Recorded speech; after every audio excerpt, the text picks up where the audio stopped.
I fell in love with it. I became obsessed with it. I became like a person who was running through the halls of my house screaming, "We drafted Xavier Worthy!" And my friends are like, who body snatched you? What do you mean? The Taylor Swift-Travis Kelce roller coaster has more twists than a Netflix drama. First up, Kelce's NFL future is looking shaky, with Taylor drawing some clear boundaries about not pulling a Gisele. Then, Taylor shocked fans by announcing her new album Life of a Showgirl, because, of course, she can't just sip tea quietly. Next, the couple turned a Kansas City Steakhouse soft opening into their own rom-com, complete with PDA and a Swift-themed martini.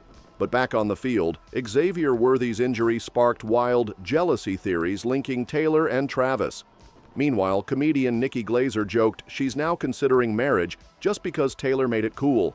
And finally, The View co-hosts hilariously whined about missing the engagement news while on vacation. I think when something looks too good to be true, because as I think Alyssa pointed out, she literally sang songs about the football player and Mr. Kansas City Chiefs himself is suddenly looking at retirement like it's the last donut in the box. Tempting, scary, and maybe exactly what he wants. After that brutal Super Bowl loss back in February, insiders say he seriously thought about hanging up the cleats, but decided to give it one more ride in 2025. Now? Let's just say the vibes are very One Last Dance. Travis is in the final stretch of his $34.25 million deal, and people close to him are whispering that he's already halfway out the door. Apparently, the man is anticipating retirement no matter how the season ends, though if he goes out with another Super Bowl ring, that's basically the ultimate mic drop. Like, why fade out when you can swan song your way off the field with confetti in your hair? And here's where Taylor Swift comes in, or doesn't, depending on how you look at it. Insiders say she's refusing to play the role of career puppet master. No Gisele Brady reruns, no Yoko comparisons. She's making it clear Travis has to figure this out himself. Honestly, smart move. Nobody wants Swifties blaming her if Travis trades his helmet for golf clubs. Instead, she's just giving him the space to decide, while also low-key showing him that life after football doesn't have to be bleak. Kelce already proved that with his smooth pivot into TV land. But don't think Taylor's just chilling on the sidelines. Her support apparently means everything to Travis, who's been leaning on her and Jason while weighing his options. And really, the man's got plenty to smile about off the field. Over the summer, he popped the question in total stealth mode, and by the time the engagement news hit in August, fans were basically combusting.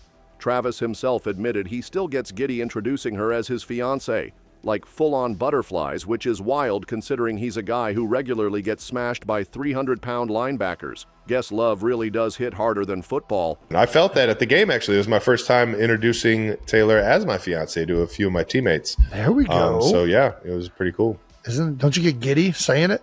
I did. Yeah, I still get giddy. I love it. It's exciting times. Still fresh. And speaking of hits, Taylor just threw a curveball of her own by announcing her brand new album, Life of a Showgirl, because clearly she doesn't do anything halfway. Instead of the usual drop it on Spotify and call it a day approach, she's going old school. Like, dust off your CD player old school. On October 3rd, more than 500 Targets across the country are keeping their doors open till midnight so fans can grab physical copies. Midnight madness, baby. Picture thousands of Swifties camped out in line with snacks, friendship bracelets, and probably enough glitter to blind an NFL ref. It's basically a slumber party with a checkout line. Insiders say Taylor wanted to bring back that pre-streaming magic when buying an album was an actual event, not just a thumb tap on your phone. At 35, she remembers standing in line herself, and now she's about to turn the whole country into one giant sleepover. You can almost hear the groans of retail workers who thought closing time meant freedom, but nope, they're about to meet an army of caffeinated Swifties at 11:59 p.m. Meanwhile, Travis is fully leaning into his new gig as Mr. Plus One. The man just landed on the cover of GQ, casually admitting he's more than happy to tag along on Taylor's world. He loves the music, the art, the lights, basically all the things that don't involve being tackled. So while Travis is out here mastering the art of being the world's most supportive fiancé, he's also leveling up with his side hustle, Steakhouse owner. Yep, on September 8th, he and Taylor rolled into the soft opening of his shiny new Kansas City spot, 1587 Prime, like it was prom night. hand in hand, sneaking quick kisses, basically giving everyone in the room the kind of PDA that makes you want to fake cough just to remind them you're still there. But hey, if you've just locked down Taylor Swift, who wouldn't be grinning like they just won a lifetime supply of curly fries?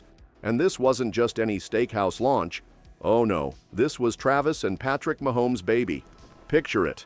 Kansas City royalty opening a spot where you can order a ribeye while Patrick's toddler throws crayons across the floor. In fact, Taylor went full babysitter mode and scooped up little golden Mahomes, melting everyone into a puddle of awes. She even played with Sterling and Bronze like it was casual game night. Forget superstar diva vibes, she was more cool aunt who brings the best snacks. Of course, what's a steakhouse without a little Swift sparkle? Enter the alchemy, a martini straight off the pages of Taylor's latest album. It's got cranberry vodka, berry this, berry that, lime, oolong. Basically a garden party in a glass. And if you're wondering, yes, Travis has his own drink too. The Big Yeti, a nod to his nickname and a reminder that if you're 6'5" and built like a fridge, your cocktail had better come strong.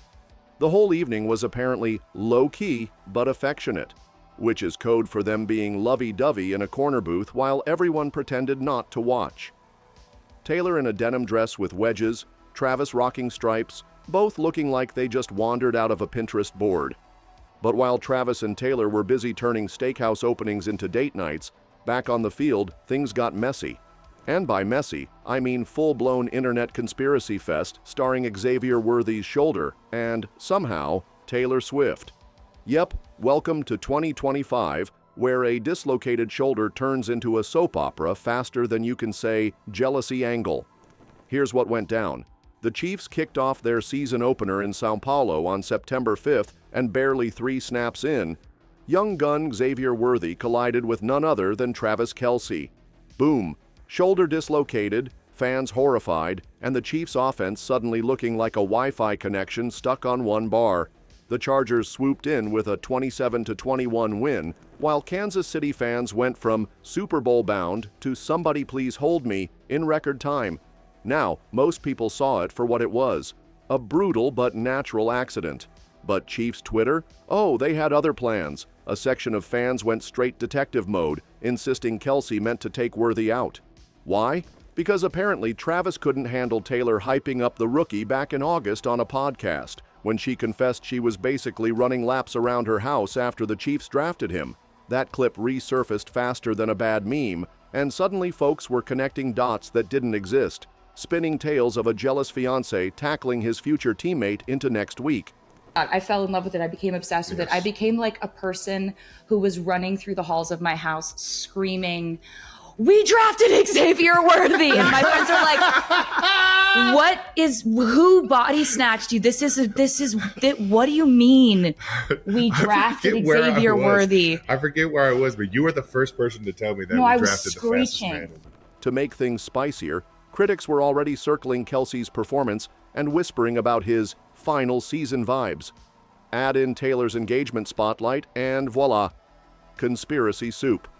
Some fans even speculated he wasn't focused because of the constant chatter about him and Taylor, as if the guy has time to scroll meta comments mid-route. Meanwhile, Andy Reid had to play principal in the middle of a food fight, calmly assuring everyone that Worthy is rehabbing, working on the shoulder, and it's a day-by-day situation. Translation: stop spiraling, Chiefs Kingdom. He's not out forever. And speaking of spirals, comedian Nikki Glazer is now spinning her own life off the Kelce Swift engagement playbook. Yep, the self-proclaimed mega Swiftie admitted that seeing Taylor flash that shiny rock from Travis has her side-eyeing her longtime on-again, off-again boyfriend Chris Convey like, "So, when's my ring showing up?"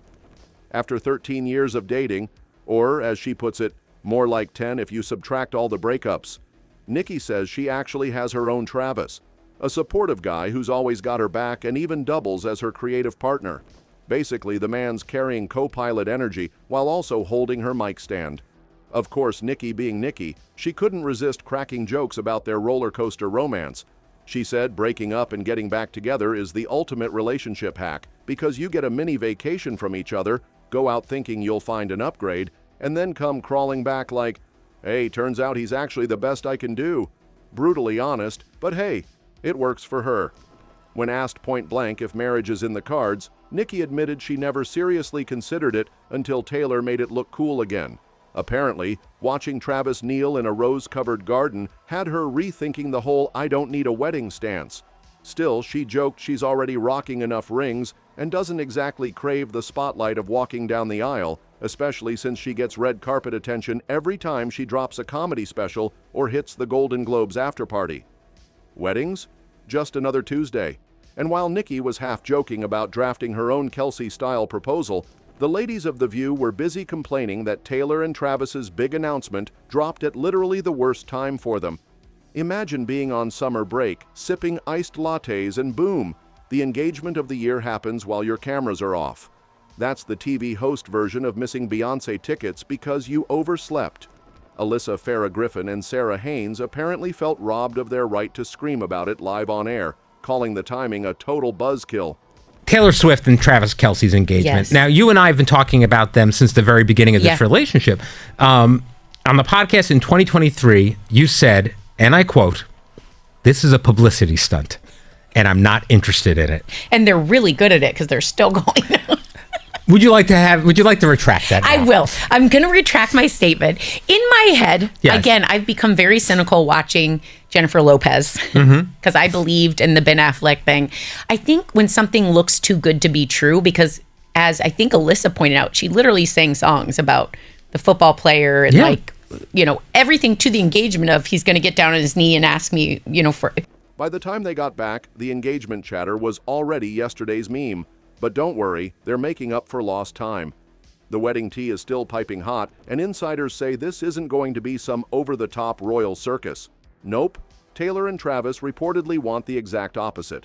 A private, intimate vibe with their inner circle, the kind of guest list where you know everyone's middle name and nobody live streams the vows on TikTok. Of course, that hasn't stopped randoms from shooting their shot. Case in point, the rock legend's Foreigner straight up offered to be the wedding band, posting a pitch that was basically, "Hey, we wrote I Want to Know What Love Is, you're welcome." Bold move, but can you really picture Taylor slow dancing to a dad rock ballad while Travis air guitars with a breadstick from the buffet? Still, A for effort. For now though, the couple's lips are sealed tighter than Travis's playbook. No dates, no venues, nothing. That's all for this video, folks. See you next time.